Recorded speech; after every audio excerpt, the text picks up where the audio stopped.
Hey boys, it's HarmNone. Today, we're going to be going for a tour of my sports car garage in Grand Theft Auto Online. Anyways, let's head inside. Alright guys, so starting off with the first car, we have the Ocelot Lynx. This thing is like kind of based off a Jaguar F-Type and also an XKR. It's kind of a weird car, but it's got different bumper options that you can basically make it look kind of however you want it to. You make it look more like an F-Type, you can make it look more like an XKR. It's a pretty cool car. It's got a lot of customization options, however, it is really expensive and it's not that great of a performer. But regardless of that, I really like the car. I think it's great. I don't drive it nearly enough, but it's a cool car. Anyways, on to the next one. We have the Benefactor Feltzer. This thing is so sick. I love the Feltzer.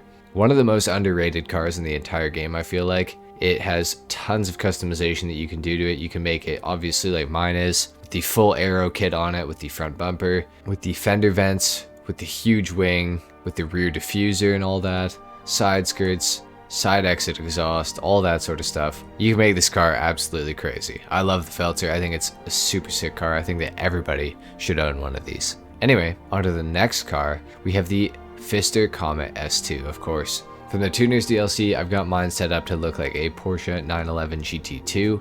I've got pretty much every racing kit sort of option on this thing. I wish there was more of an aggressive like rear diffuser that you could put on it, but you know, it's good enough. It does the job. I just wish there was something, you know, a little crazier, but that's okay. I love the Pfister Comet S2. The only problem I have with this car is it just handles terribly, which really sucks.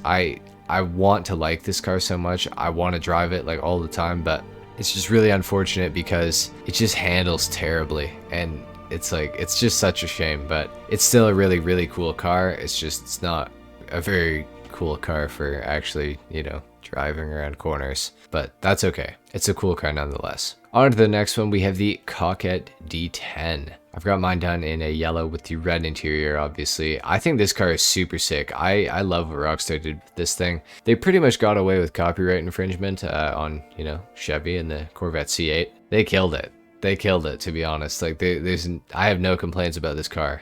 You know, maybe about the performance. You know, the performance isn't, you know, incredible, but it's not bad either. Overall, it's just like, just a cool car, man. I think that everybody should at least try out the D10. I think it's definitely worth your time to check this thing out and to, you know, see what you can do to this thing. It's got a lot of customization too, which is always very nice. So yeah, it's a good car. Definitely check it out if you guys have some extra money lying around in GTA. Of course, right here we have the Dubachi 770. This thing is a mix between a Ferrari F12 and an Aston Martin 177. Pretty much everywhere except for at the front of the car, it is a 177 Aston Martin. On the front of the car, to me, it kind of looks like a Ferrari F12 a lot. Like, it really resembles an F12. Even on the side ducts here, where you can see it coming in through the wheel well there, I think that kind of looks like a Ferrari F12 as well. But anyway, it's a very cool car. It used to be the fastest car in the sports category for a while. Obviously not anymore. We have the Italy GTO nowadays, so that thing pretty much blows everything out of the water. But the 770, very cool car. Would definitely recommend checking this thing out. Next up, we have the Benefactor Serrano. There's two Benefactor Serranos in the game. One of them is the Serrano, and this one is the Serrano. It's kind of confusing, but this is a sports car. The other one is an SUV. This thing's sort of based off of the SLS, I want to say. Also, it could kind of be a Jaguar F-Type, but it is Benefactor, so I would obviously say it's more of an SLS. I wish that we had a hardtop version of this car in the game. That would make my day. I really don't understand why we don't have a hardtop version of it, but we just have never got one, which is really unfortunate. But it is still a really cool car. It's a really good looking car. I think it would look a lot better if we had a hardtop, but yeah, I don't know. That doesn't look good. But when the top's down on this car, it looks much better, I gotta say. Definitely a cool car. One of the cheapest cars in the garage, if not I think it might be the cheapest car in the garage. I think this thing goes for 110,000. So I definitely recommend checking out the Serrano. On to the next car, we have the Pfister Comet SR. This thing is basically kind of the better version of the S2, which is annoying because the S2 looks so much better, but this thing is actually the better performer. As far as handling goes, I think the Comet S2 is actually faster in a straight line, but this thing handling wise blows the Comet S2 out of the water. It is so much better. I love this thing. I've got it made to look like a GT2 as well. Obviously that thing more closely resembles a GT2 because it's got a lot more options, but this was the best I could do at the time. So it's a cool car. I'd definitely say the SR, I probably like it better than the S2 performance-wise, but customization-wise, the S2 has got this thing pretty easily. So anyway, on to the next car. We have the Bravado Verlier. My German viewers will probably know that I messed up that word, or maybe I said it right this time. I don't know. The Verlier is it's one of the best sounding cars in the game. I think I've put it on my best sounding cars list a couple times now, and it sounds great. It's a really good performer. It handles nicely. It looks really good. It's got a decent amount of customization options, not that many, but you know, it's good enough. It's good enough. Obviously, I have mine done in a matte white with the red secondary. I actually had a much better customization of this thing the last time. I can't even remember that I re-customized it like this, but it looks really, really good in bright sort of colors. So I would definitely recommend checking out the Verlier. It's an awesome car, man. It sounds great. It performs really well. It's not going to win you any races in the sports car category, unfortunately. It's not that fast, but for just whipping around in GTA Online, it's a great car. I have no complaints about it for that.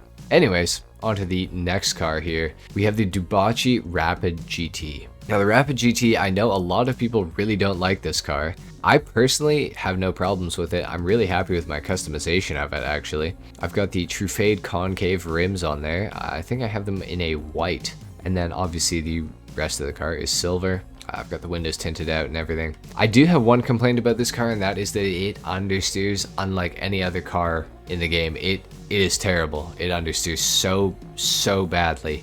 For some reason, people use this thing as a drift car, which I can kind of understand because it does drift really well if you pop the e-brake, but just regular driving wise, this thing is so annoying because of the understeer. It's terrible. Like I don't even know how to describe how bad the understeer is. It's the worst in the game, I think. I actually can't think of a car that has worse understeer than this thing. So that is one thing to be aware of when you're looking at a Rapid GT, if you're ever looking at a Rapid GT. I think it's a great looking car. I have no real issues with it other than that it understeers. So just be aware of that if you ever do plan on buying one of these. It is really cheap, which is nice. I think it goes for about $130,000, which is not a bad price. Anyways, that's it for the Rapid GT. Let's move on, of course, to the final car, which is the ENUS Paragon R. This thing is awesome. I'm so glad that Rockstar added this into the game. This came out with the Casino Heist DLC, I want to say, and this car has not disappointed me one time. It is amazing. It's four-wheel drive, because, you know, it's supposed to be a Bentley Continental Super Sports. I think that's pretty obvious. This car literally doesn't resemble any other car on Earth except for a Bentley Continental, so I think it's pretty obvious what it's based off of. It has a ton of customization options. It has really, really great performance. This thing is just, it's awesome.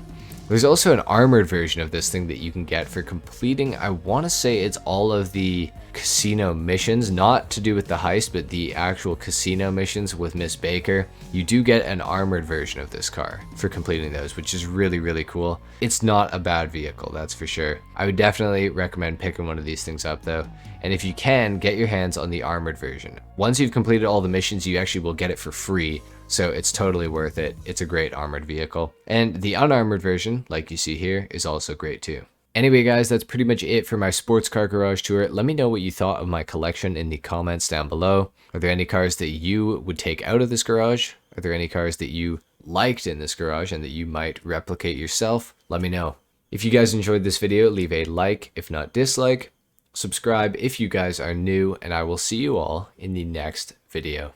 Until then, take care. Peace.